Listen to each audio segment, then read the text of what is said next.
de mettre votre téléphone super fort, hein, pour que vous soyez cette personne vers qui on se retourne tous, quand vous preniez un air gêné à un moment donné. Et alors en fait, on a un truc à vous dire, c'est que le vibreur ici, ça ne marche pas, hein, puisque le sol c'est du plancher en dessous de la moquette, donc si vous vibrez, tout le monde va l'entendre. Donc mettez-les bien sur silencieuse, ça vous évitera ce moment de non, c'est pas moi. Et donc voilà. Ce soir, on est très très content que l'Université populaire de La Rochelle nous ait choisi pour héberger cette rencontre. On est très très content de recevoir Thomas Guénolé également. On est très très content de vous recevoir, donc c'est super. Voilà, on est vraiment ultra content. Merci. Merci beaucoup. Et c'est donc Pascal qui va mener cet entretien. Donc Pascal, beaucoup d'entre vous le connaissent pour les conférences qu'il donne ici avec brio. Et donc il viendra plus tard. Et voilà. Et donc voilà, au niveau du déroulé de la soirée, donc il y aura un échange préalable donc autour du dernier ouvrage de Thomas, Antisocial.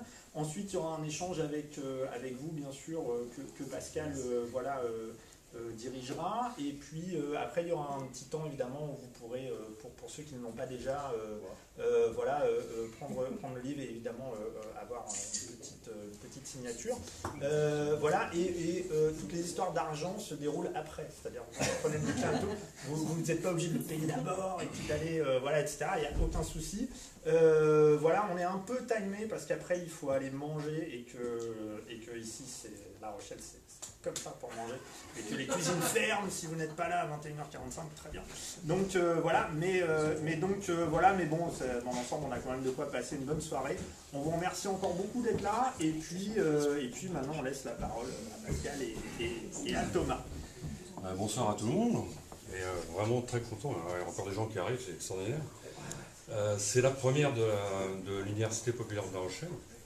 Moi je faisais des petites conférences jusqu'à présent sous couvert de l'Université populaire, mais là c'est vraiment la première, et on est super content pour la première d'avoir Thomas Guénolé, qui va nous parler de son livre Antisocial pendant à peu près 3/4 d'heure. Et puis ensuite on fera les traditionnelles questions, débats, etc. Éventuellement, moi j'ai 2-3 petits fils conducteurs de petits débats qu'on peut avoir avec Thomas. Et puis je vous souhaite une bonne soirée. Venez adhérer à l'Université populaire, parce qu'on a beaucoup de projets, on va faire beaucoup de choses. On recevra un prochain invité qui sera pas mal non plus, un autre Thomas, j'en dis pas plus. C'est venu. Et puis je laisse la parole à Thomas. Merci. Alors, bonjour à tous. Bonsoir à tous. Merci d'être venus effectivement si nombreux, puisque voilà, ça est plein. J'espère que je serai à la hauteur. Alors, qu'est-ce que j'appelle antisocial dans le bouquin? C'est à la fois un projet politique et une coalition qui porte et applique ce projet politique. Alors, le projet de l'antisocial, si on le réduit à sa quintessence, c'est un grand mouvement en marche arrière. C'est-à-dire qu'il s'agisse de nos droits, de nos protections,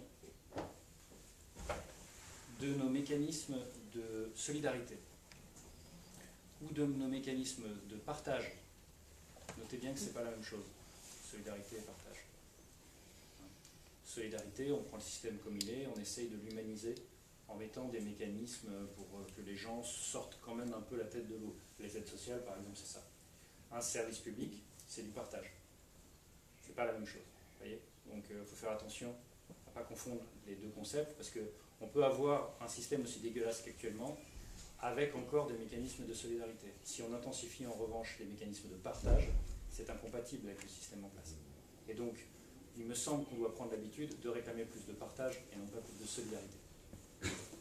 Et donc, qu'il s'agisse de mécanismes tels que je viens de les lister, ou qu'il s'agisse donc plus généralement, plus largement de nos services publics,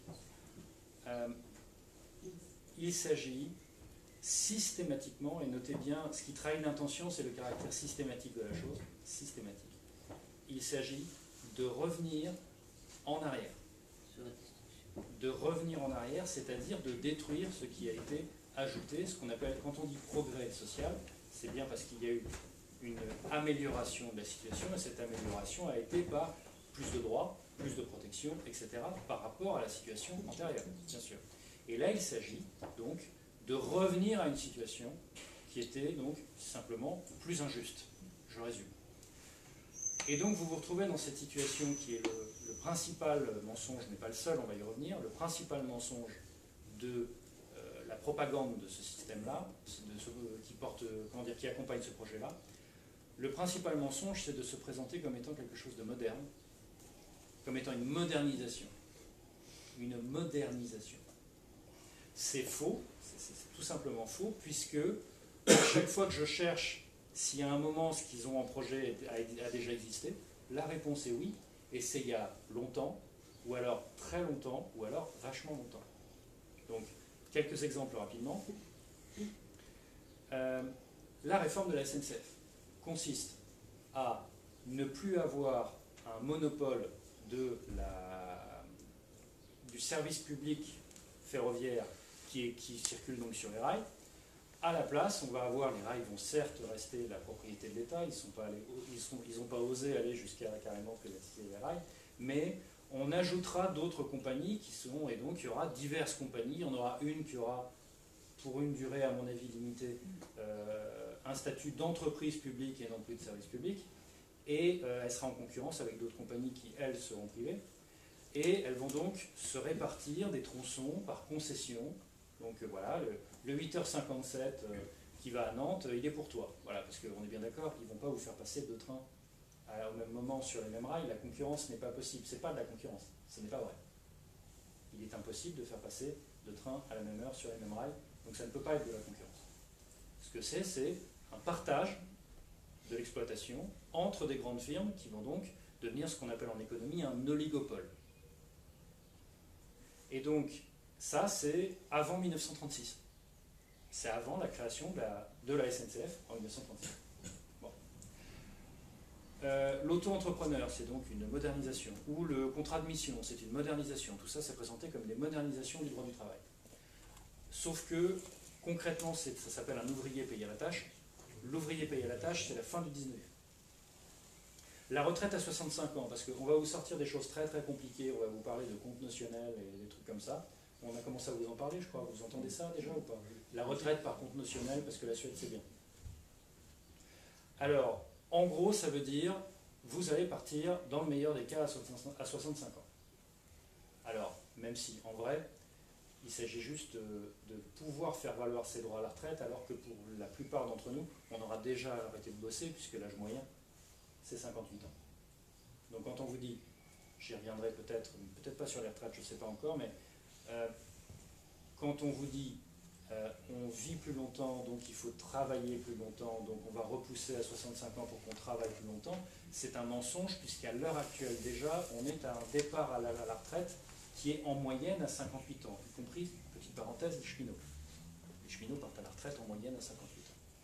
Et donc, si on regarde la situation telle qu'elle est, ça veut dire que quand vous repoussez l'âge de départ à la retraite, vous n'êtes pas en train de faire travailler les gens plus longtemps, ce n'est pas vrai. Vous êtes en train de simplement retarder l'âge auquel ils pourront toucher leur pension. À taux plein.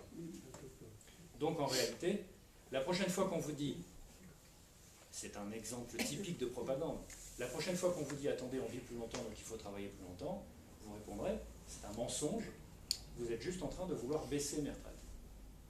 Baisser mes retraites et me les faire toucher plus tard. Baisser mes retraites parce que si ça arrive plus tard à 65, ça veut dire qu'en réalité je dois cotiser plus longtemps pour avoir droit au taux plein. Or, en l'état actuel du chômage des seniors, je n'y arriverai pas, donc tu es en train de baisser ma retraite, déjà. Et en plus, tu vas me la faire toucher plus tard, puisque tu viens de faire passer la borne à 65. Mais ne me dis pas que tu viens me faire travailler plus longtemps, en l'état du chômage des seniors, ce n'est pas vrai. Et donc la retraite, et c'est là que je voulais en venir, la retraite à 65 ans, c'est quand? C'est 1910. Etc., etc. Vous voyez? Donc il s'agit d'un grand mouvement en marche arrière, d'un mouvement de destruction, de détricotage, de défaisage, appelons ça comme vous voulez, de ce qui a été construit essentiellement à chaque fois qu'on a gagné, c'est-à-dire c'est-à-dire au lendemain de la Seconde Guerre mondiale. Alors c'est pas la générosité du général de Gaulle dans un grand élan de partage des richesses, hein, c'était pas vraiment son truc, comme la suite l'a montré dans les années 60. Non, c'est pas vrai. C'est juste, et là, permettez-moi de paraphraser Franck Lepage, que j'ai beaucoup d'admiration. Je ne loupe aucune de ses conférences, où il explique, au lendemain de la Seconde Guerre mondiale, le PCF, je parle du PCF de la grande époque, c'est de l'archéologie maintenant, mais quand même, je parle au niveau de la grande époque, c'est-à-dire en termes de masse que ça représente. Franck Lepage raconte, le PCF à l'époque, il fait 25% des voix et il est armé. 30%, pardon. 30% des voix et il est armé. Et donc vous vous doutez bien que quand vous essayez de faire... D'abord c'est pour ça que vous avez un gouvernement d'union nationale qui va jusqu'au PCF. C'est quand même un peu pour ça. Parce que le camp d'en face ne peut pas faire autrement. Et ensuite, il y a un certain nombre de choses qui passent parce que c'est dans ce qu'ils exigent, dans leur part du programme. Par exemple, le droit de vote des femmes, c'est une exigence du PCF. Alors bon, c'est pas ce qu'on vous raconte, mais en vrai c'est ça. La Sécu, c'est Croizat communiste, etc., etc. Et si vous regardez bout à bout, il y a eu une grosse poussée au moment à la Libération, un changement profond de modèle économique et social, en réalité une socialisation de toute une partie de l'économie, si on appelle les choses par leur nom. Et donc, c'est une fenêtre d'opportunité historique qui a été utilisée à fond pour provoquer un surcroît de socialisation de l'économie qui est allé très très loin par rapport à ce qui pouvait exister auparavant. Et puis il y a un autre moment qui représente ça, c'est 91. En 1981, vous avez encore une accélération de ça. Et ensuite, c'est dans un second temps que vous avez une succession de mouvements de plus en plus puissants en marche arrière, avec une situation ambivalente qui est la période Jospin, dans laquelle il y a une partie de l'activité qui représente des reculs et l'autre qui sont des avancées. C'est-à-dire qu'il y a une espèce de tête à queue dans cette période-là, c'est-à-dire qu'il s'est passé à la fois ça et ça. D'où notre difficulté à être fier de cette période-là, parce qu'il y a certaines choses où on sent bien qu'on peut avoir la tête haute, la CMU, les 35 heures, etc., et d'autres où on se dit, il y a un certain nombre de réformes de l'Union européenne qui, comme d'habitude, consistaient à introduire de la concurrence là où il n'y en a pas besoin, comme d'habitude, et où on a laissé passer ça, on n'aurait pas dû. Voilà. Donc toujours est-il que la cohérence générale du projet de politique de l'antisocial, c'est ça. Et donc, soit c'est quelque chose qui va être détruit, par exemple les protections effectives du CDI, à partir du moment où on vous limite, où on vous met un plafond aux indemnités auxquelles vous avez droit, non pas pour licenciement, mais pour licenciement abusif, parce que c'est ça la réforme. À partir de ce moment, je peux budgéter le fait de licencier quelqu'un en pissant sur le code du travail, puisque c'est plafonné. Et oui, c'est ça que ça veut dire. C'est donc supprimer des droits ou les vider de leur effectivité. C'est aussi, comment dire, des protections qui disparaissent, j'en mentionnais tout à l'heure. C'est des services publics qui vont soit être, comment dire, rabougris, c'est-à-dire qu'on va réduire la voilure, on va réduire les moyens, on va tarir les recrutements, etc. Vous voyez, c'est ce qui se passe pour l'hôpital, par exemple. Non, la Poste, c'est différent. C'est-à-dire que soit on va... Le service public, il y a plusieurs catégories. Soit on va vous le rabougrir et vous le dénaturer. Ça, c'est l'hôpital, à qui on fait appliquer des règles de rentabilité qui sont normalement celles des cliniques, c'est-à-dire du secteur privé, alors qu'un hôpital n'est pas là pour faire du fric ou être à l'équilibre, il est là pour soigner des gens. Mais c'est ce qu'on fait à l'hôpital. Donc là, on le dénature et on le met en surchauffe, comment dire, on lui réduit ses moyens, on lui en moyens matériels et humains, en leur demandant de tenir des cadences de plus en plus importantes. Résultat, vous avez un taux spectaculaire et incroyable d'infirmières et de personnel soignant en général qui est en burn-out dans les hôpitaux, ce qui pose un danger pour leur santé et accessoirement pour le nôtre. Bon. Vous avez une autre façon de procéder qui va être, et donc là c'est la Poste, monsieur, la Poste, ça va être de transformer petit à petit un service public en entreprise, tout en la mettant en concurrence avec d'autres entreprises qu'on invite à venir faire le boulot en plus d'elles. Quitte à parfois créer, avec des grosses difficultés logistiques et organisationnelles, réussir à créer artificiellement par tous les moyens une situation qui ressemble vaguement à peu près à de la concurrence, là où ça n'a mais aucun sens d'un point de vue matériel. Je vous prends un exemple, ça n'a aucun sens quand vous avez un seul réseau de distribution électrique et gazière, ça n'a aucun sens de vouloir introduire de la concurrence entre des acteurs qui vont essentiellement juste gérer les portefeuilles de clients et leur facturer le fait que l'électricité arrive en prenant une marge par rapport au prix de revient pour EDF, GDF, etc. Maintenant, je peux un peu plus facilement en parler puisque on est allé voir des grévistes GRDF tout à l'heure, et donc j'ai pu avoir un topo un peu plus clair, et c'est encore la même méthode. C'est encore la même méthode.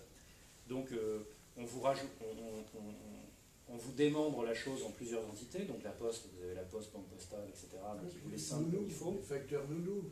Voilà, donc on vous démembre les trucs, et puis on vous rajoute des concurrents. Et puis à un moment, on vous dit, bon, ben, vous voyez bien que maintenant on est dans des situations de marché, et donc il n'y a plus de raison pourquoi l'État garderait une entreprise publique là-dedans, alors que maintenant on a plusieurs boîtes privées. Bon, et ça se termine comme ça. Et l'autre façon de le faire, c'est carrément la vente. Ou alors une variante qui revient au même que la vente, c'est la concession, ça ce sont les autoroutes. Voilà, donc la première étape de ces choses-là, c'est généralement quand on vous explique que on va... Alors certes, il y a un service public qui est carrément une émanation de l'État, direct, c'est une administration. Les PET, ça y a longtemps, je vous parlais longtemps, mais les PET, je fais exprès, c'était juste une émanation de l'État, point. Et puis plus tard, beaucoup plus tard, on vous a expliqué que non mais là, on va juste moderniser, méfiez-vous, ils ont modernisé, on va moderniser, on va mettre en place mais on va juste, détendez-vous, ne vous inquiétez pas, ça ne fait pas mal, c'est juste un changement de statut juridique. J'en vois qui rigolent. Parce que on vous l'a déjà fait, c'est ça? Voilà.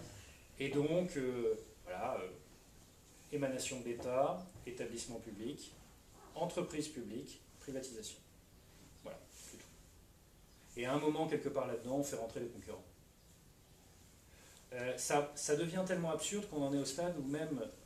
Parce que l'idée de la concurrence, c'est qu'on mette différentes offres possibles et puis vous choisissez. Sauf que là, ce qui se passe, c'est pas ça. Ce qui se passe, c'est juste du pillage. C'est-à-dire qu'il y a un truc qui est exploité, qui est à nous, c'est notre patrimoine, sur des générations. C'est notre patrimoine en commun. Et bien, dorénavant, ça va être soit exploité par du privé qui va prendre une rente dessus, mais de quel droit? Ou alors, il va carrément en devenir propriétaire. Et donc, ces investissements pendant des années, etc., qui sont finalement le patrimoine commun de plusieurs générations, ben maintenant, c'est la propriété de telle boîte. Les barrages, c'est là que je veux en venir. Les barrages, c'est l'exemple typique pour lequel il est absolument évident que ça n'a aucun sens d'en faire un truc privé. C'est aussi débile que des concessions privées sur des autoroutes. Ça n'a pas de sens. Bon, ça a un sens, si, ça en a un. Ça en a un, c'est l'économie de la rente. C'est-à-dire, on va faire de vous des abonnés à des prestataires qui sont dans une situation de rente. Si tu n'es pas content, c'est pareil, tu es là pour être tondu. Et si tu te mets en grève ou si tu protestes, on t'enverra les CRS. Voilà, le paysage, il est clair. Bien. Donc ça, c'est le projet d'ensemble. Ensuite, la coalition. Alors la coalition, il y a plusieurs composantes. La composante la plus évidente, mais la moins importante à mon avis, ce sont les fondés de pouvoir de ceux qui gagnent là-dedans. Et ces fondés de pouvoir, ce sont les forces politiques qui appliquent ces programmes-là. C'est la pointe émergée de l'iceberg, ce n'est pas du tout la force la plus importante. En fait, ces personnes-là, ces organisations-là, aujourd'hui c'est Emmanuel Macron et c'est la start-up qui a réussi En Marche. Mais avant c'était Hollande et avant c'était Sarkozy. Le problème n'est pas la personne d'Emmanuel Macron. Le problème n'était pas avant François Hollande et le problème n'était pas avant Nicolas Sarkozy. Le problème, c'est un programme qui est appliqué, un projet politique qui est suivi avec constance, et si vous n'êtes pas content, c'est pareil. Et même en référendum avec une question directe, oui ou non, vous votez non, on le fera quand même. Là, maintenant, c'est clair. Hein. Puisque je vous rappelle que dans cette saleté de traité européen sous la forme actuelle, on a quand même une politique économique obligatoire gravée dedans. Je vais vous citer une autre constitution où il y avait un projet économique obligatoire, l'URSS. Modèle de démocratie, comme chacun sait. C'est quand même un truc de fou. comment on peut garder compatible la souveraineté du peuple, c'est-à-dire on choisit entre des projets politiques différents en arbitrant par notre vote, et le fait qu'il y ait une politique économique et sociale, enfin sociale, antisociale en l'occurrence, vachement détaillée, qui soit dans les traités, et donc tu dois l'appliquer quoi que tu votes. Ça ne marche pas. Donc de deux choses l'une, tu suspends la démocratie ou tu suspends les traités. Bon, moi j'ai une préférence. Ça ne vous aura pas échappé. Donc,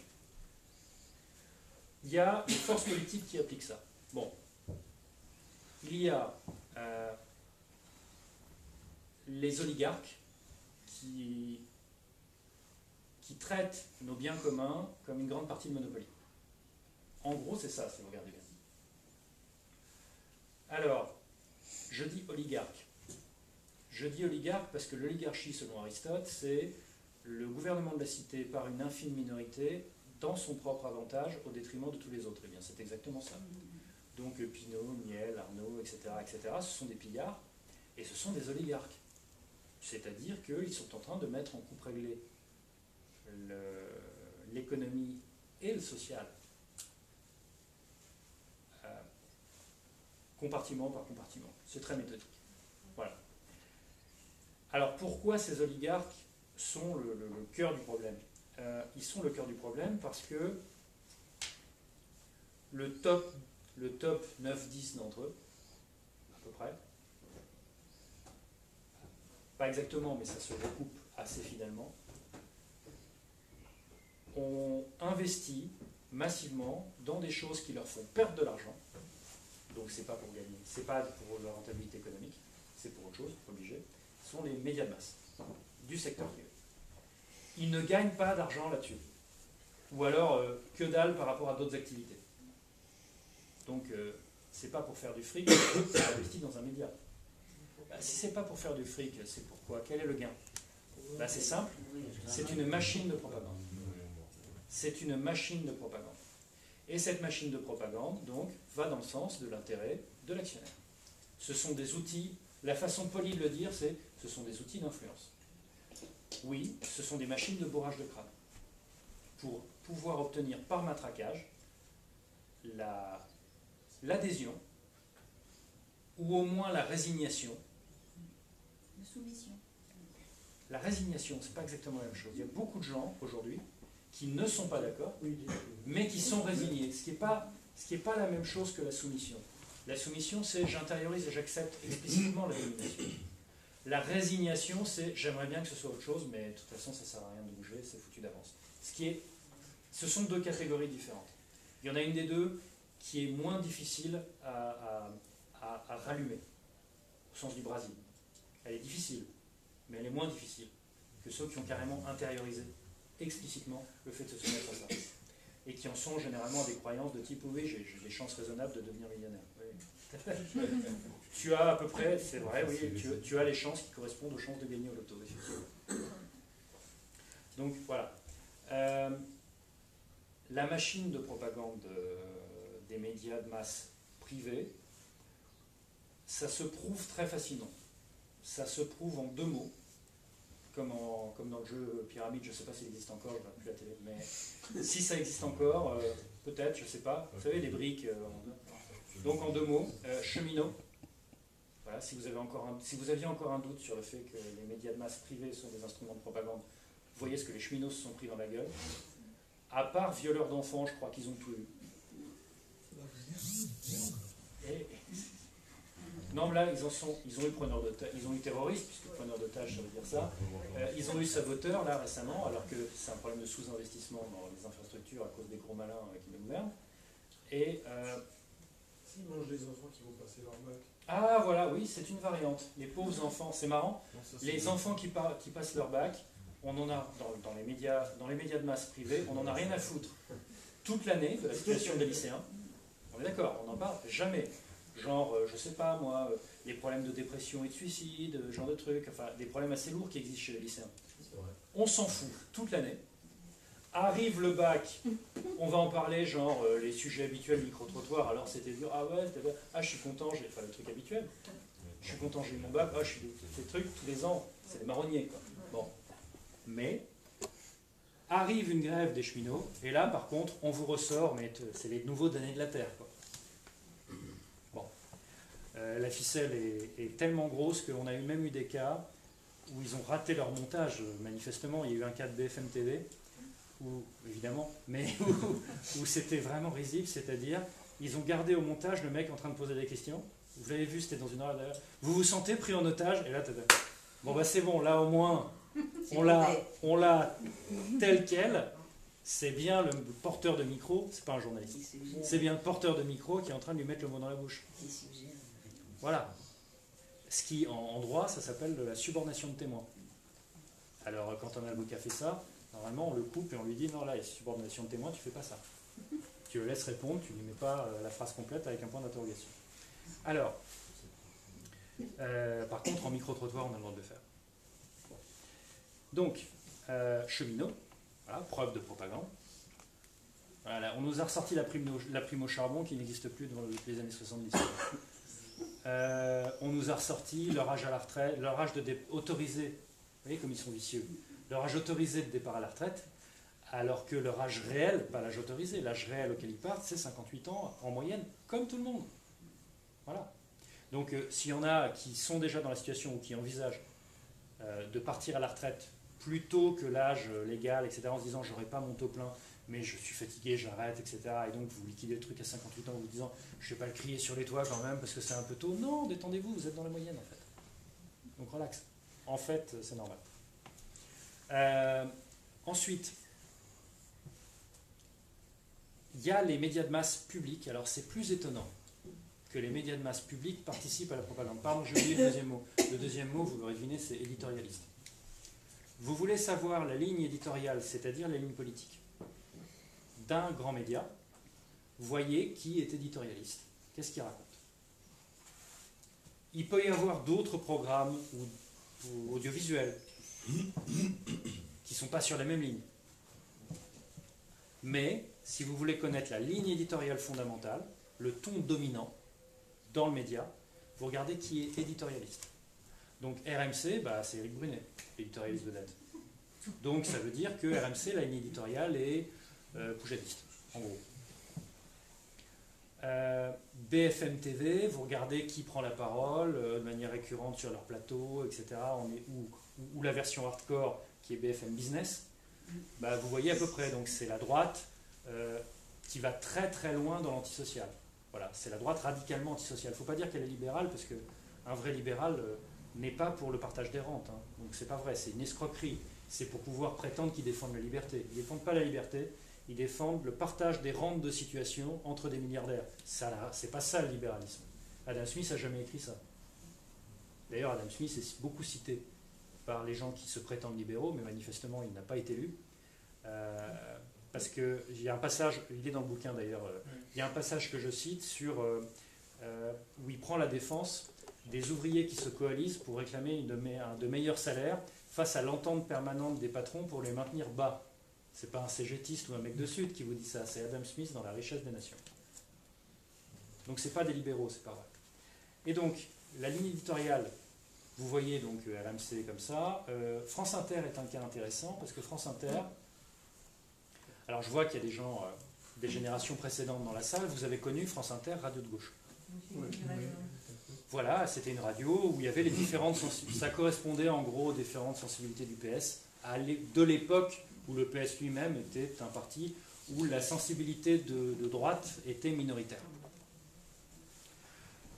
Et puis, vous avez aussi connu France Culture qui, pour les plus jeunes, je le dis, j'ai des preuves de ça, hein, France Culture aussi était une radio de gauche, elle était même plus à gauche que France Inter.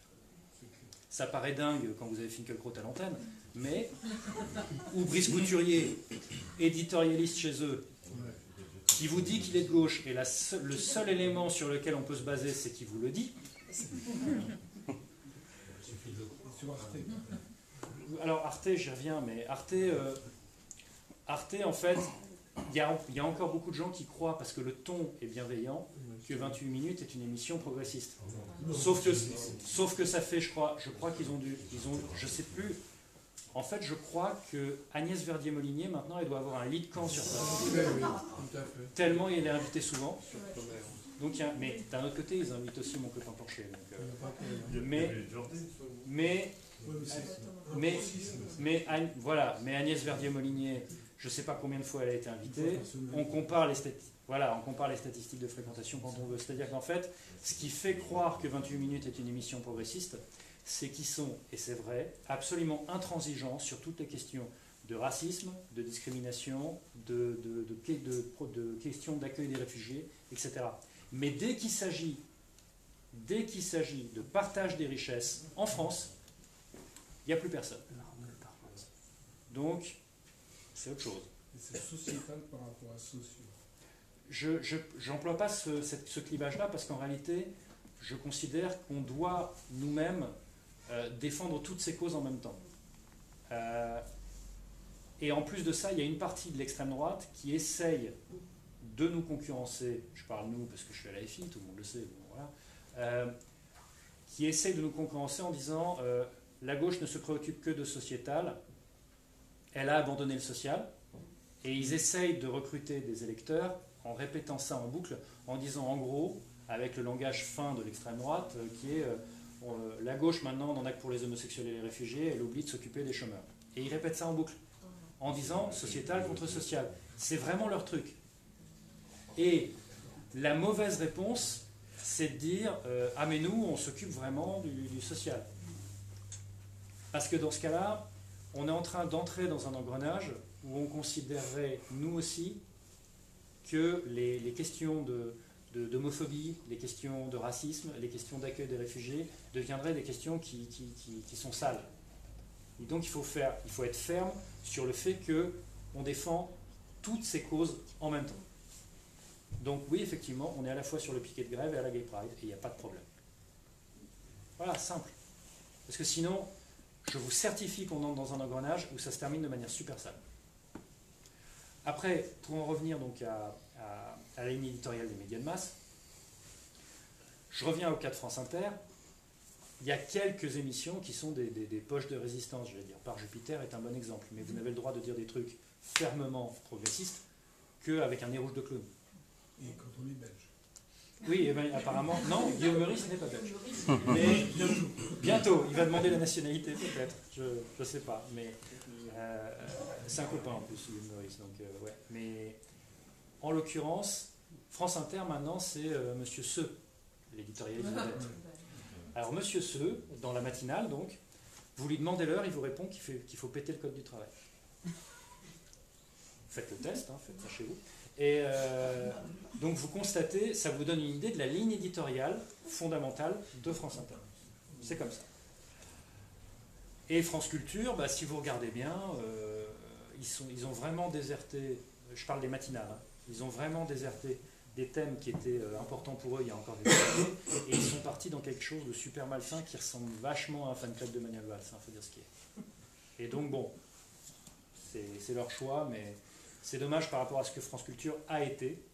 Mais là aussi, il y a des émissions qui, en dehors de la grille matinale, ressemblent plus à ce que pouvait être France Culture avant. Toujours est-il que la raison fondamentale pour laquelle les grands médias publics font de la propagande antisociale, vous n'avez qu'à voir l'émission politique de Léa Salamé, selon qu'elle reçoit un Premier ministre de telle obédience ou un chef de file d'opposition de tel autre, dans un cas, le mec est accueilli au cirage de pompe, et dans l'autre, il est accueilli avec 3 bazookas. Vous avez remarqué?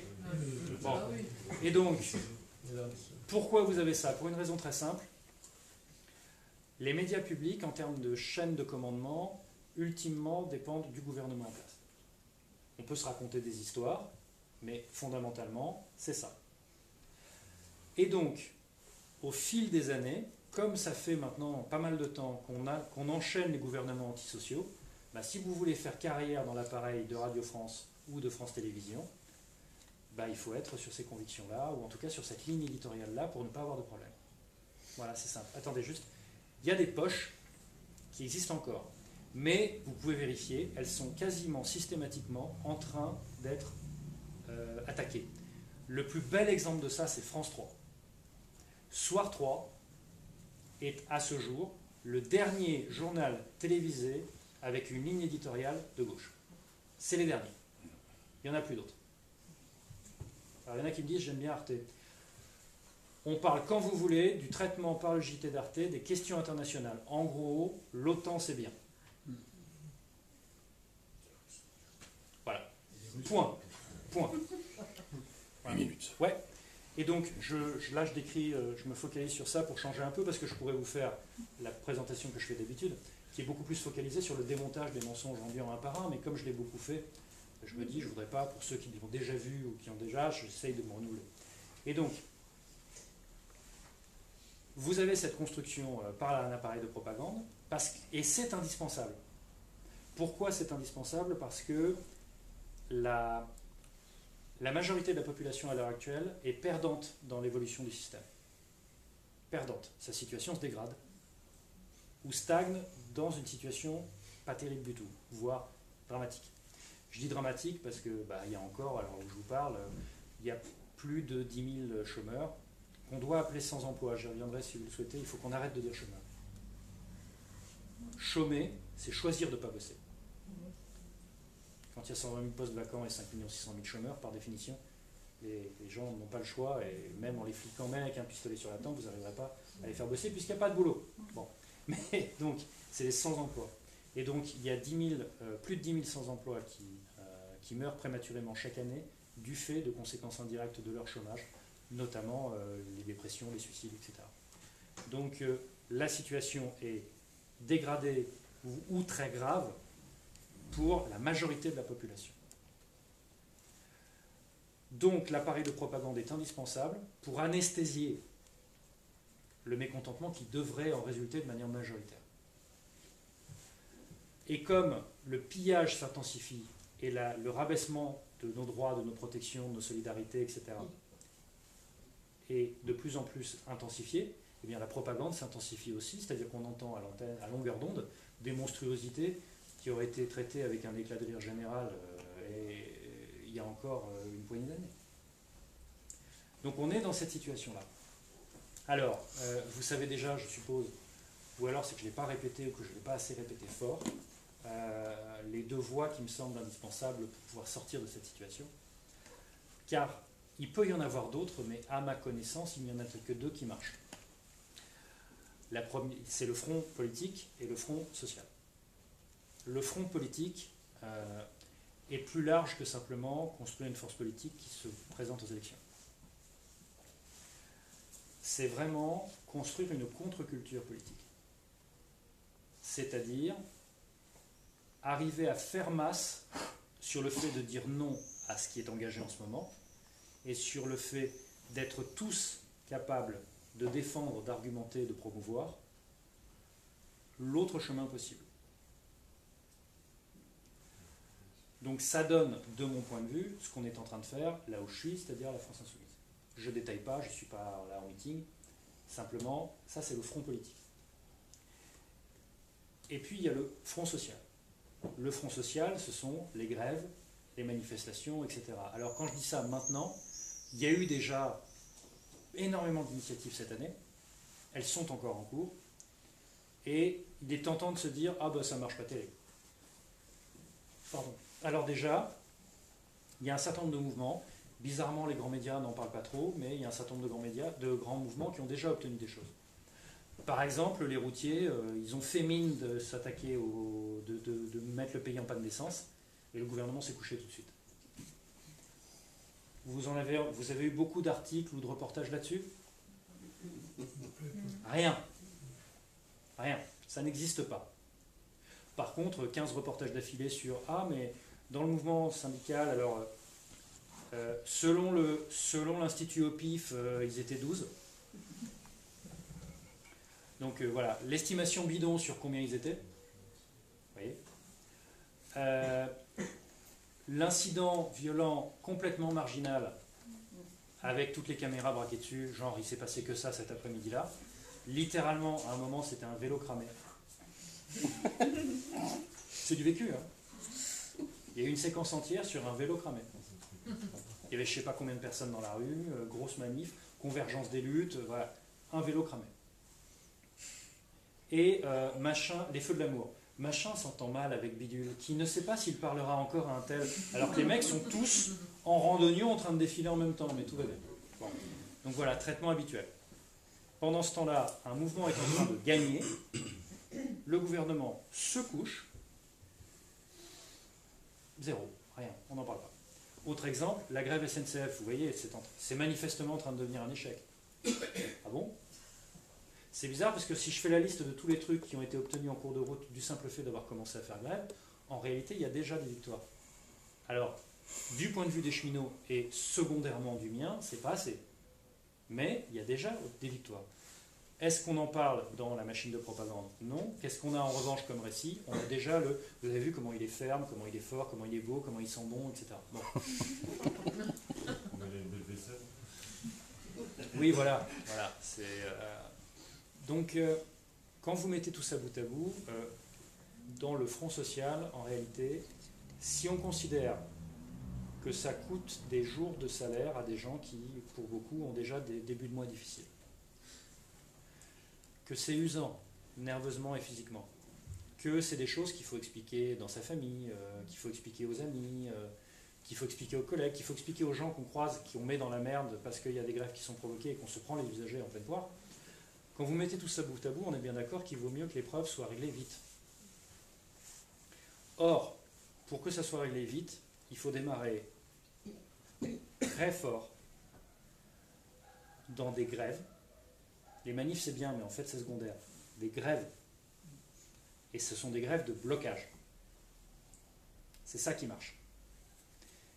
Et dans le bouquin, il y a un chapitre entier là-dessus, sur quels sont les grands mouvements sociaux qui ont mis les gouvernements à genoux, 1919, 1936, 1952, 1968, etc. Des grèves de blocage. C'est ça qui marche. Donc, en conclusion provisoire à ce stade, sur le front politique, vous savez déjà ce que j'en pense, et il y a des échéances à venir, il y en a l'année prochaine, il y en a encore ensuite, et puis il y a bien sûr la grande épreuve, la grande baston 2022, ou si possible plus tôt. Non mais on n'est pas contre. Hein. Et puis il y a le... Non mais c'est... Pourquoi pas et sur le front social, je sens bien qu'il y a des gens qui se fatiguent ou qui sont pessimistes ou qui se résignent, etc. Et j'ai envie simplement de répondre à ça. Il y a régulièrement, enfin pas régulièrement justement, pas régulièrement, il y a encore et encore, de manière improbable, imprévisible, mais possible et qui se produit encore et encore, des fenêtres d'opportunité pour gagner. C'est comme ça. Il y en a. Ce qui compte n'est pas de se bouger uniquement quand on croit qu'on va gagner, parce qu'en réalité c'est imprévisible. Ce qui compte, c'est d'être, comme les scouts, toujours prêts, et de ne jamais lâcher l'affaire. Parce que s'il y a un point commun de quasiment toutes les révolutions politiques et les transformations sociales obtenues par la lutte, c'est que 6 mois avant, tout le monde était d'accord sur le fait qu'il n'allait pas se passer quoi que ce soit cette année. Voilà. Et donc il s'agit de ne jamais lâcher. Voilà, je vous remercie.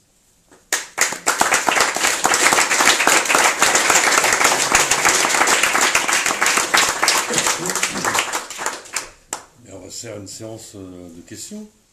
Alors si ça ne vous dérange pas, je vais ouvrir le bal avec une question très simple.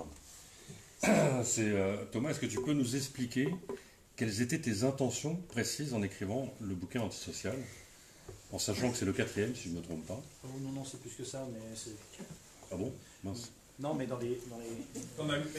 Non, Bon. mais dans les bouquins, mais dans les bouquins importants, c'est le 4e. Bah, c'est ce que j'allais dire, c'est le 4e important. Ah non, mais c'est vrai, c'est vrai. Donc, c'est vrai. Il pèse lourd, il est dense, il est vindicatif, il rentre dedans. Donc, j'ai peut-être cité déjà les premières intentions, mais quelles étaient les intentions profondes quand tu as commencé à écrire cet ouvrage? Depuis une poignée d'années, en fait, quand j'ai commencé à écrire des livres, j'ai écrit des livres qui n'étaient pas engagés. Et moi-même, parce que moi-même, je n'étais pas engagé, pas encore. Et au fil des années, c'est le fait d'écrire sur ce qui se passe, enfin, sur ce que j'estimais nécessaire d'aborder, qui m'a radicalisé en quelque sorte. Et je ne sais pas s'il y en a qui ont lu plusieurs livres que j'ai écrits, mais si jamais vous vous amusez à les prendre dans l'ordre, vous pouvez constater de manière très nette cette évolution. C'est-à-dire que mes premiers livres, en fait, sont des livres de commentateurs, c'est-à-dire une biographie politique de Sarkozy. C'était mon premier bouquin, c'est pas un livre engagé. Un petit guide des techniques de mensonge utilisées en politique, c'est un livre d'analyse de la communication et de la rhétorique, mais c'est pas un livre engagé. Les jeunes de banlieue mangent-ils des enfants, on est déjà dans le gros pavé dans la vitrine. Mais c'est sur une cause très particulière, et donc on peut à la rigueur penser que c'est un one-shot ou un moment, il y a une chose, et c'était vrai à cette époque-là, il y a un sujet qui me tient particulièrement à cœur. Sauf que derrière intervient le travail sur le bouquin La mondialisation malheureuse. Et la mondialisation malheureuse,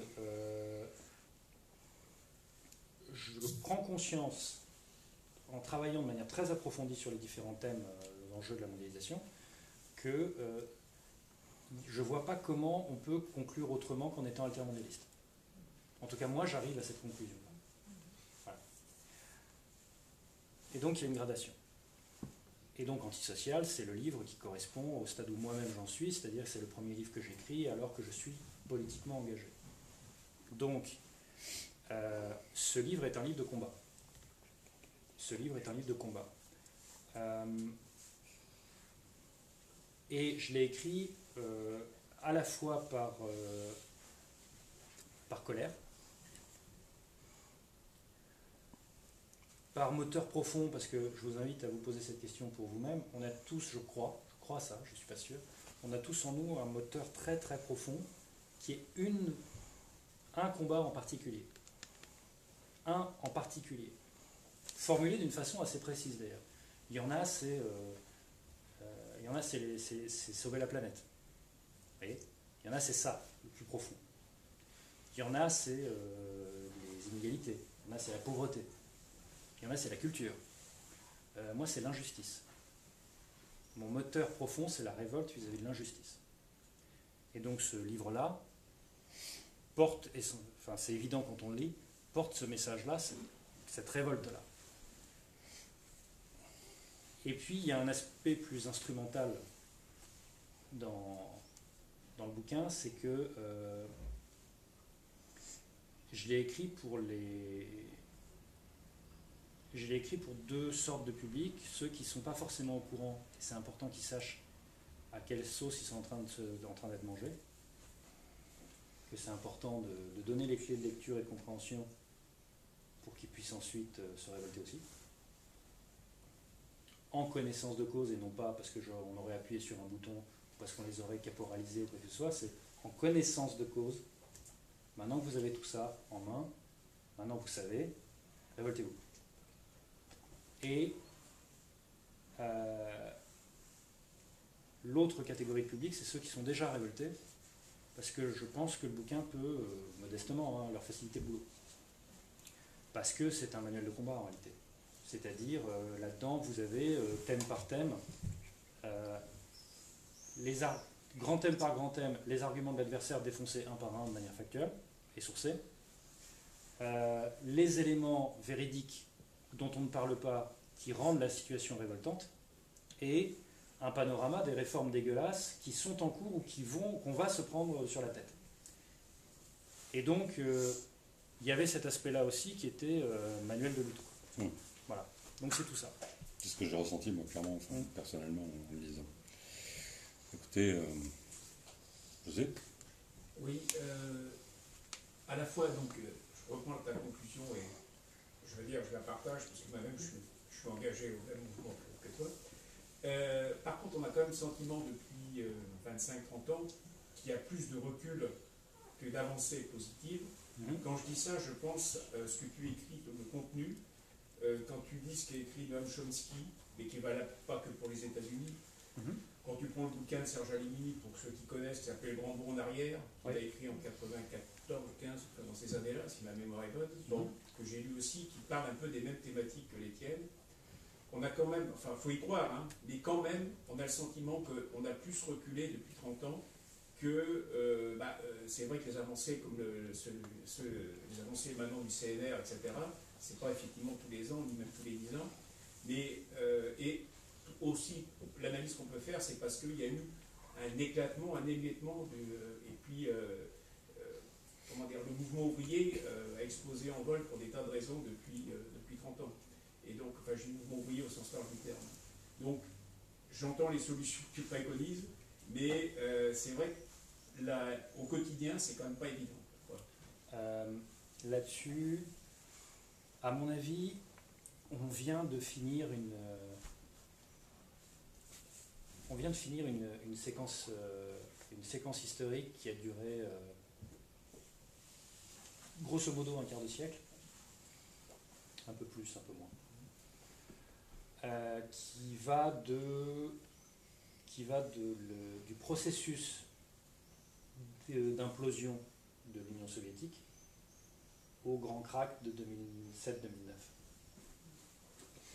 C'est-à-dire que, primo, même si on admet que l'Union soviétique a trahi la cause en devenant un monstre bureaucratique et totalitaire qu'elle n'était pas au départ, je dis ça pour ceux qui confondent encore Lénine et Staline. Mais bon, je ne pense pas que le problème se pose ici, mais quand même, je veux le rappeler. Ceux qui trouvent que Lénine était quand même un peu violent ou trop voudraient donc qu'il y ait des révolutions sans révolutionnaires, comme disait Robespierre. Mais bon. Donc, quand bien même l'Union soviétique était devenue assez rapidement, en fait, un monstre bureaucratique et totalitaire,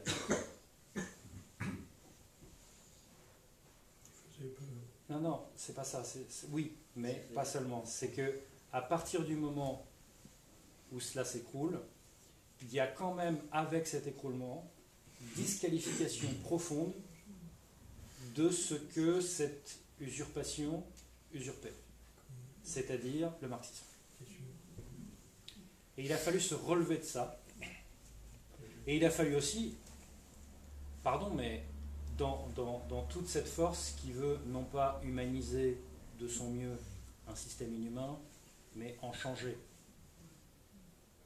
On n'est pas là pour poser des rustines, non. Bon.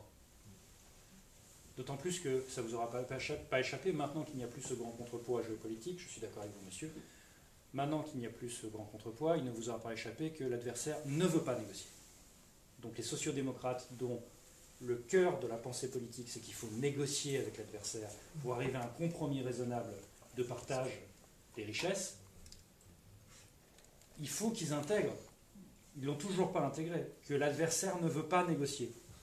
Donc soit tu te mets au service de l'adversaire parce que tu as décidé de croire que c'est bien pour tous, et ça donne Macron. Je pense qu'il est sincère quand il vous dit que ça va ruisseler. Alors, non, je pense vraiment qu'à un moment, il faut admettre que l'adversaire puisse croire ce qu'il nous raconte. C'est très important. Il peut y avoir une mauvaise foi, mais moi je pense que plus souvent qu'on ne le croit, on a affaire à des gens qui se mentent d'abord à soi-même. Je pense que Finkielkraut, en matière de racisme, pour le coup, je pense que Finkielkraut est sincère. Vous voyez ? Il n'est pas en train d'essayer de nous vendre un grand mensonge, il croit à sa cam. Bon. Donc je pense que c'est important à garder à l'esprit ça. C'est une parenthèse. Je reviens à l'explication sur cette disqualification par l'écroulement de l'Union soviétique a disqualifié par voie de conséquence tout le courant d'idées dont nous nous réclamons sur le temps long de l'histoire. Et donc il a fallu reconstruire ça, et ça a pris du temps, et ça a donné essentiellement l'altermondialisme et le dégagisme. Mais ça a pris du temps. Voilà. Et d'autre part, tu citais tout à l'heure le mouvement ouvrier.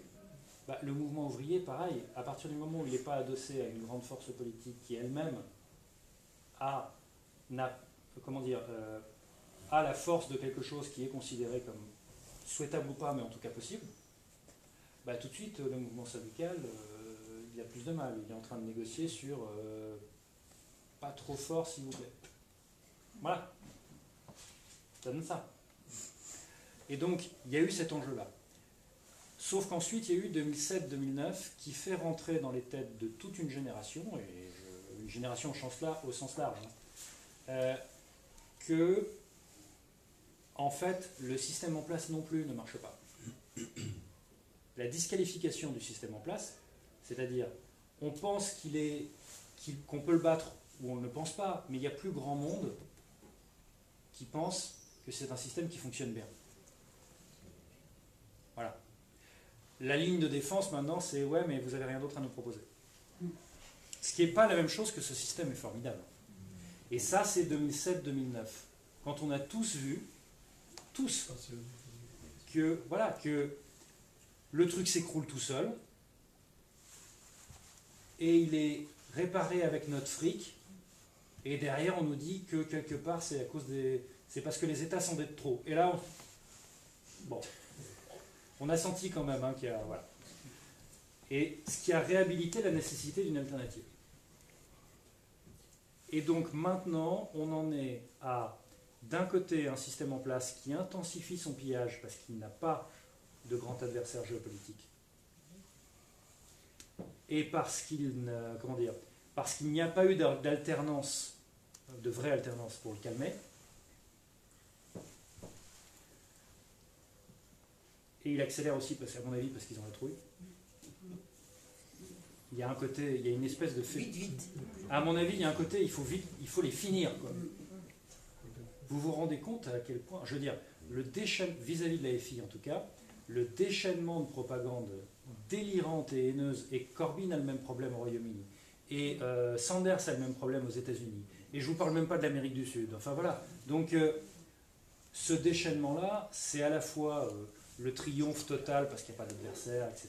Enfin, pas d'adversaire géopolitique, je veux dire, et pas d'alternance imminente à portée dans leur récente, quoi, dans les années récentes. Mais il y a aussi, voilà, le côté fuite en avant.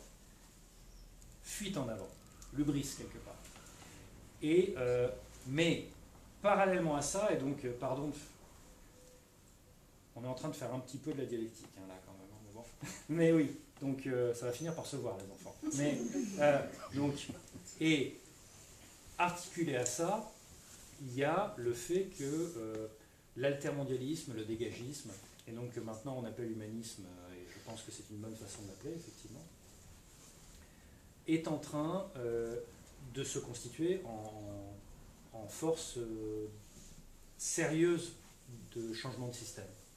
Je dis force sérieuse parce que pendant cette période qui est en train de s'achever, qui était d'un quart de siècle à peu près, on a eu essentiellement des querelles picrocolines entre des chapelles qui étaient toutes habitées par le démon de la pureté, c'est-à-dire qu'elles n'étaient pas là pour essayer de gagner sans trahir la cause, hein, on est bien d'accord.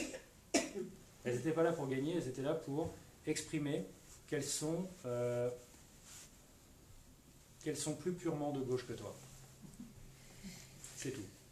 On a des gens qui vous écoutent sur Facebook et on a des questions, enfin en tout cas une question qui vient, à laquelle tu as quand même pas mal répondu. Donc comme il y a des gens qui se donnent la peine de nous écouter. Question, mais à ma décharge, la question était balèze. Alors, ne pensez-vous pas que sociologiquement, les Français sont à droite?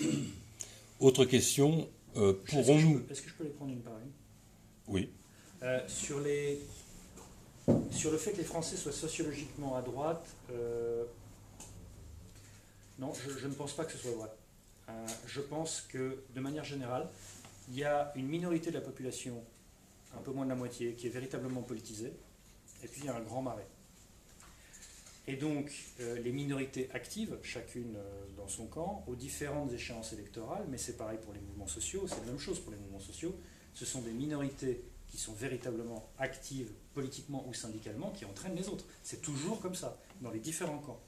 Et donc, déjà, structurellement, non. Et ensuite, si on raisonne purement en termes socio-économiques, en réalité, le rouleau compresseur est devenu tellement bourrin que maintenant, on a une majorité sociologique dans le pays, majorité absolue sociologique, de gens qui sont des perdants de ce système-là et qui donc sont disponibles pour en avoir un autre. Voilà. Après, il y a un problème qui est comme dans des circuits électriques où il y a une perte d'énergie, parce qu'il y a un truc qui part du mauvais côté. Je ne suis pas plus précis parce que je suis une bille en physique. Mais, c'est les crétins qui débarquent en disant « Ouais, mais quand même, c'est pas un peu la faute des Arabes ?» Non. Non, ils n'y sont pour rien. Et donc, il y a cette déperdition-là qui pose problème. Et là-dessus, la cible prioritaire à laquelle s'attacher, c'est l'électorat qui vote FN, mais qui n'est pas facho. Il y en a. Ils sont pas. C'est comme les poissons volants chez Audiard, c'est-à-dire qu'il y en a, mais c'est pas l'ordinaire du genre.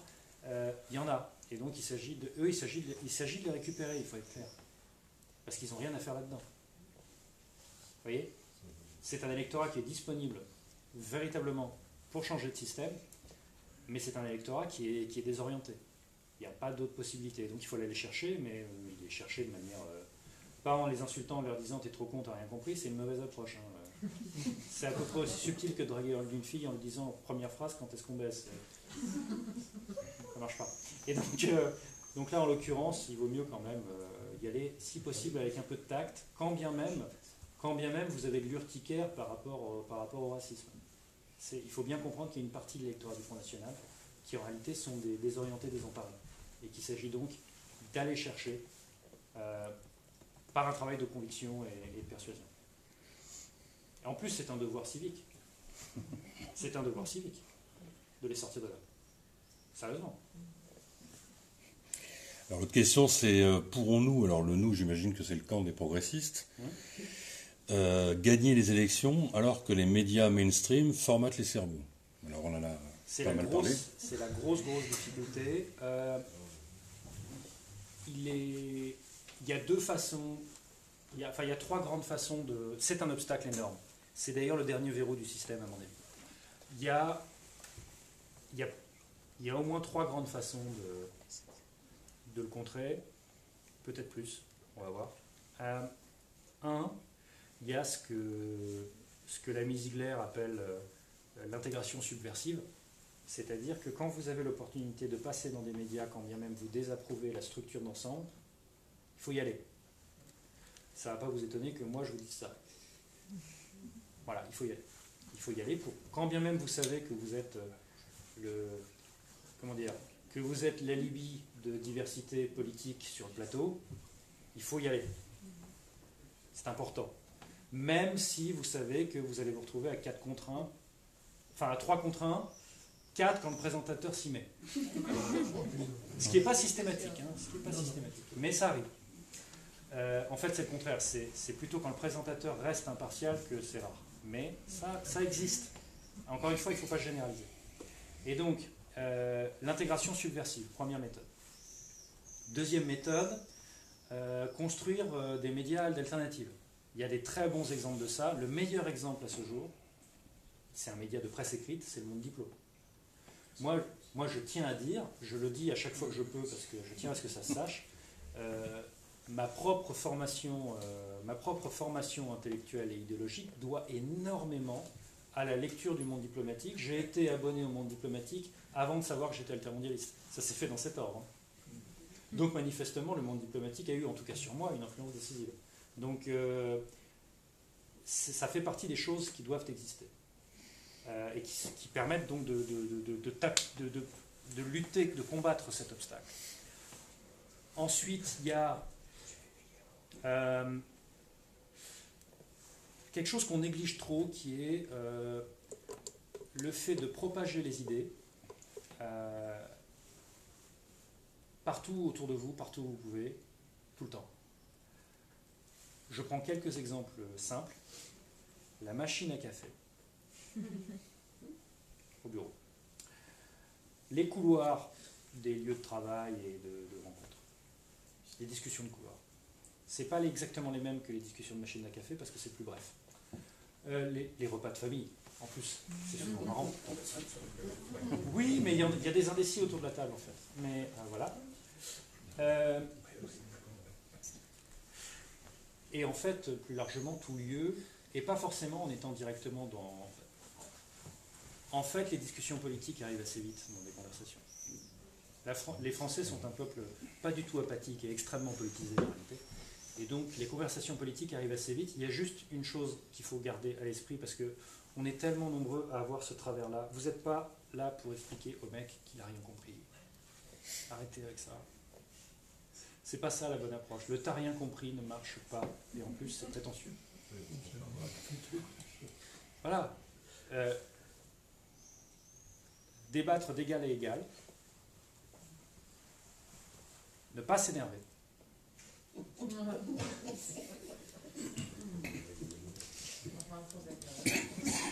Non mais vous voyez à peu près les adversaires que j'ai pu me farcir en plateau, donc je parle en connaissance de cause quand même. Donc voilà. Débattre sur un pied d'égalité. Pas avec cette posture condescendante, j'ai raison, t'as rien compris. Quand bien même l'autre commence à le faire.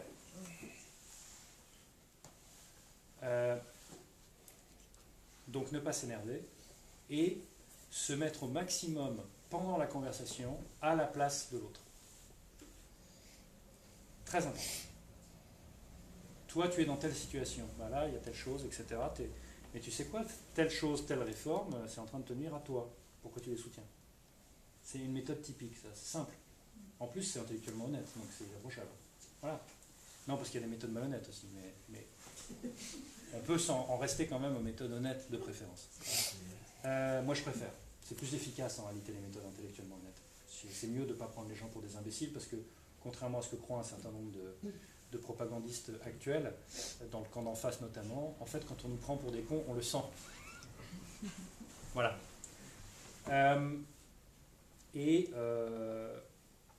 Dans les autres leviers, il y a ne pas hésiter quand il le mérite, parce que souvent, souvent il ne le mérite pas, donc il ne faut pas le faire. Mais quand il le mérite, il ne faut pas hésiter à exprimer publiquement la disqualification du média. Tel média, les décodeurs du monde par exemple, ça fait longtemps qu'ils ne font plus du fact-checking. Ils font de la mise en index et une tentative d'instauration de censure. Bon. Voilà. Alors, comment ils le font comment ils font pour je ne crois pas que ce soit intentionnel, c'est qu'ils pensent vraiment détenir la vérité. Je crois. Je crois que c'est ça le problème. Et la façon dont ils le font, c'est qu'ils sont sélectifs dans leur rapport à la vérification des faits. Le problème des décodeurs, je tiens à le dire, n'est pas qu'ils ne font pas de vérification des faits. Ils le font, c'est pas contestable. Le problème, c'est qu'ils font du deux poids deux mesures dans ce qu'ils choisissent de vérifier ou pas. Et c'est comme ça qu'ils deviennent des organes de propagande déguisés en fact-checking. Voilà. Donc, par exemple, vous voyez là, je vous le dis, il ne faut pas hésiter à le dire, ces choses-là. Donc, il ne faut pas prendre de gants là-dessus. Et un dernier point, c'est un peu en dehors de la question, mais j'en profite, parce que c'est quelque chose qu'il faut garder à l'esprit.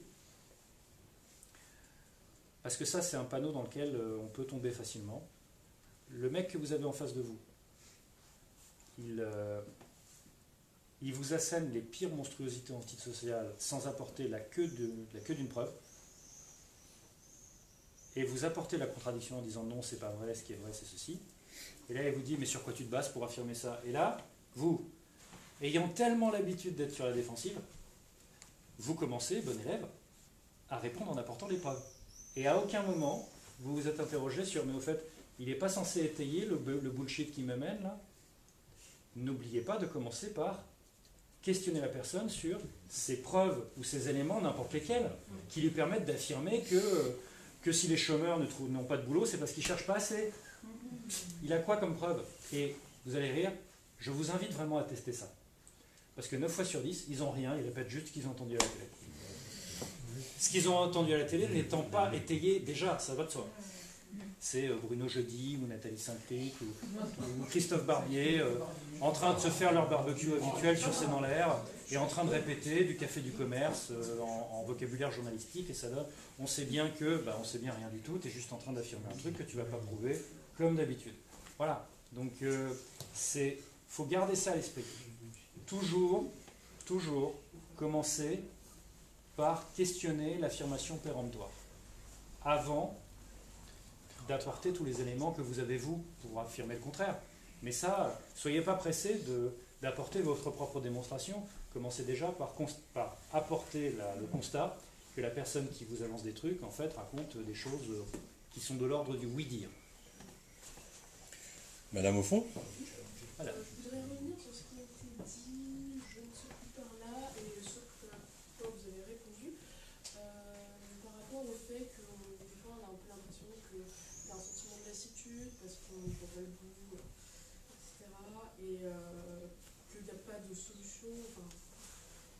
Et donc moi, je fais partie d'un groupe que les médias appellent les jeunes. Et Bonjour, je... oui, tout à fait, je suis un spécimen. Et du coup, j'ai pu voir un petit peu ce qui se passait, parce que notamment dans les universités parisiennes. Ouais. Et en fait, ce qu'on voit, je parle plus fort, c'est ça? Oui. Ce qu'on voit, en fait, c'est que il y a tellement un sentiment d'urgence par rapport au fait de défendre des acquis sociaux qui sont systématiquement attaqués, une case du service public, que par rapport aux grands mouvements que vous avez cités, par exemple 36 ou 68, il y a une vraie difficulté à se projeter sur quelque chose de nouveau, sur une politique globale nouvelle et qui ne serait pas seulement sur un problème focalisé, mais vraiment pour le coup une convergence des luttes. Du coup, comment est-ce qu'on peut essayer d'enrayer ça? Alors, pour moi, défendre ce qu'on a, c'est essentiellement le boulot du Front social. Et proposer le système d'alternative, c'est le boulot du Front politique. Alors, on est bien d'accord qu'il y a des passerelles, le Front social a le droit de proposer des trucs, d'ailleurs ils le font. Par exemple, la CGT a proposé des... Oups. C'est amical, ça. Oui, je sais justement. Donc, a proposé une alternative à la réforme de la SNCF. Bon. Donc, ils ont le droit de proposer des trucs pour l'avenir. Et de même, il ne vous aura pas échappé que des mouvements comme au hasard la France Insoumise mouillent vraiment beaucoup la chemise dans les luttes sociales. Donc ça s'entremêle, et c'est tant mieux. C'est ce qu'on appelle un front populaire. Néanmoins, en termes de cœur de métier, pour moi, le cœur de métier du Front social, c'est défendre l'acquis, ou obtenir plus d'acquis, mais on est dans bouger les curseurs. Alors que le cœur de métier du front politique, c'est de changer de système par une rupture politique, en l'occurrence la révolution par les urnes. Voilà, donc à mon avis, la réponse c'est ça. Oui. Je pense, je peux me tromper. Ouais. Du coup, donc la petite précision tout à l'heure par rapport au fait que les éditorialistes du public respectaient ce que disent, enfin, le mouvement antisocial du gouvernement parce qu'il y a toujours un gouvernement antisocial depuis des décennies. Je voulais ajouter un petit truc, il y a aussi le côté que les personnes du public, souvent, quand il y a eu le cas de Pujadas, quand elles sortent du public, par qui elles vont se faire repêcher? Par le privé. Et donc, quand elles sont dans le public, elles sont obligées de dire quand même du bien du privé, parce que quand elles vont se faire, quand ils vont sortir du public, ils vont se faire repêcher. Alors là-dessus, c'est vrai que c'est développé, ça a déjà commencé il y a facile 15-20 ans. C'est développé le problème des éditorialistes et directeurs de rédaction mercenaires. C'est-à-dire ils changent de crèmerie, ils changent de discours. Parmi les premiers à faire ça, il y a eu Gisbert, qui a accumulé les directions de rédaction, et c'était vraiment, à l'époque, des lignes éditoriales différentes. Mais à force d'avoir des choses comme ça, ces transferts-là, ça, dans tous les sens, ça a provoqué, j'en conviens, une pente d'homogénéisation du discours médiatique, en tout cas dans les médias de masse. Ça a facilité le problème. Donc oui là-dessus. Cependant, à mon avis, le problème massif, structurel, ça reste d'une part la transformation des grands médias privés en prostituées des oligarques, je résume, et la transformation des grands médias publics en courroie de transmission de messages, de lignes éditoriales antisociales, parce que les gouvernements successifs accumulés sont antisociaux depuis X années. Oui, et, Donc pour moi, c'est le problème fondamental.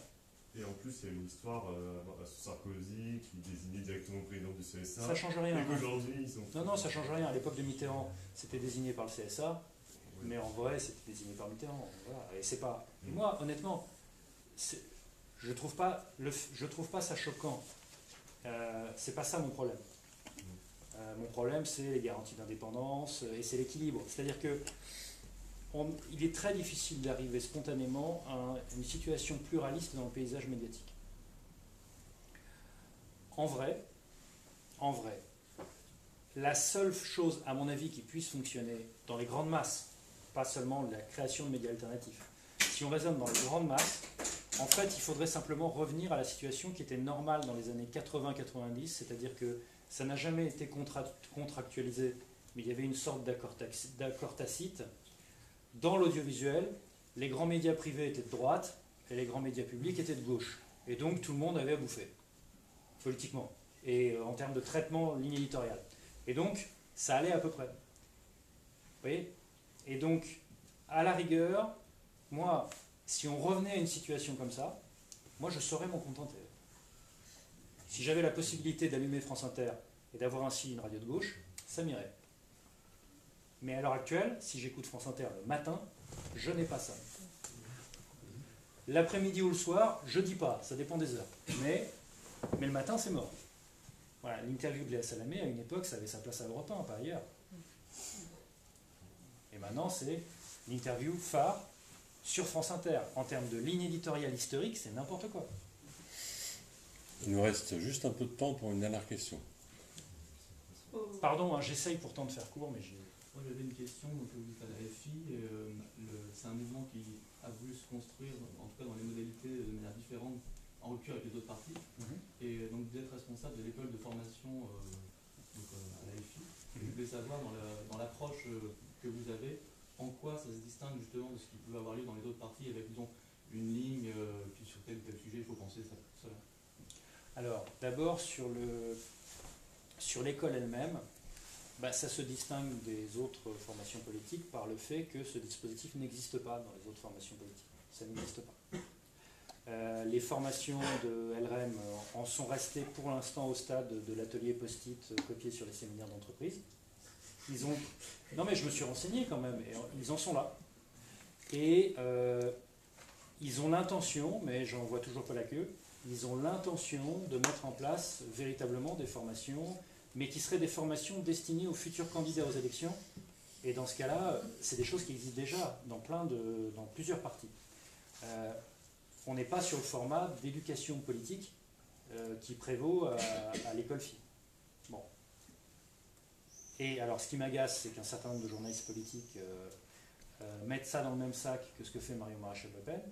Marion Maréchal-Le Pen, elle est en train de faire une école d'enseignement supérieur politique, orientée très clairement à l'extrême droite, c'est son droit. Après tout, Sciences Po est strauss-kahnien puis macroniste depuis plus de 20 ans, puisque c'est Descoings qui a vraiment mis ça en place. Donc, pourquoi pas? Après tout, c'est légal. Mais il s'agit, à ce stade, de donner un cours à, je sais pas, quelques dizaines de personnes qui vont payer pour ça dans des bâtiments en dur. Et donc l'impact, c'est la cinquantaine d'étudiants qui sortiront du truc. Nous, le cours sur le parti médiatique a atteint les 100 000 vues. Donc on n'est pas du tout sur la même chose.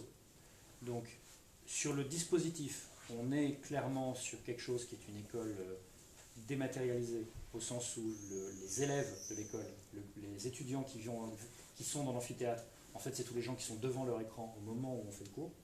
Donc sur le dispositif, ce qui est innovant, c'est ça, c'est de faire une école hors les murs pour le coup. Deuxièmement, le fait de faire à la fois tous les cours et tous les tutoriels, c'est-à-dire les cours c'est le savoir, les tutoriels c'est le savoir-faire. Et aussi bien les cours que les tutos, tout ça est en accès libre et gratuit.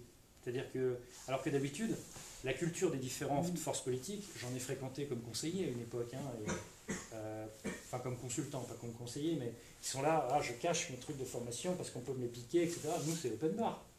Ça ne nous dérange pas qu'un macroniste apprenne grâce à nous à organiser une grève. Ça ne pose aucun problème. Aucun souci. Et donc, en l'occurrence, après, sur la question de la ligne, il y a une façon traditionnelle dans les partis politiques, ce que nous ne sommes pas d'ailleurs, c'est un mouvement, mais dans les partis politiques, il y a une façon traditionnelle de faire qui est de distribuer des éléments de langage, des fiches, souvent. Le cas s'est produit pour Noël, chez LRM. Ils ont distribué littéralement des fiches en disant voilà ce que vous devez dire, voilà ce qu'on vous conseille de dire à Noël, au repas de famille, pour vanter, etc. etc. Bon, alors, moi, en tant que co-responsable de l'école avec Manon Le Breton, en tant que co-responsable de l'école, j'aurais tenté un truc pareil auprès des Insoumis, mais je me serais fait lyncher. Et ils auraient eu raison. Parce que c'est pas du tout la culture maison. Nous, notre approche, c'est on livre de manière complète et claire et pédagogique tout le raisonnement et toutes les sources sur notre diagnostic sur la situation pour le thème donné. Pourquoi, argument à l'appui, données à l'appui, analyse à l'appui, pourquoi on pense que ce que fait et propose l'adversaire c'est nul, je résume. Et pourquoi et comment, pareil, source, éléments, données, ce que nous on propose, c'est quelque chose de souhaitable. Et donc, d'abord, on en appelle à l'esprit critique de chacun, parce que quand le truc est livré, vous pouvez toujours ne pas être d'accord.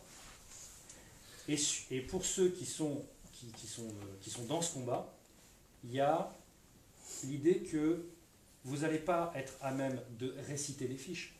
Vous allez être capable de vous approprier l'entièreté du raisonnement. Ce qui est 1, plus simple, 2, plus respectueux des militants, 3, beaucoup plus efficace. Voilà. Donc c'est ça la singularité de l'école. Et d'ailleurs, en réalité, c'est la résurrection d'un dispositif qui existait déjà et qui était en fait un truc banal dans les forces politiques de gauche, notamment en particulier des années 60. Tout le monde cite le PCF, mais pas que. En fait, toutes les forces politiques de gauche, de la plus dominante à la plus marginale, elles avaient toutes des dispositifs comme ça. Donc nous, finalement, on se contente de ressusciter une noble tradition d'éducation populaire politique dans la grande famille et de la numériser. Voilà. Bon, il ne reste plus qu'à remercier Thomas et acheter quelques exemplaires de son bouquin quand même.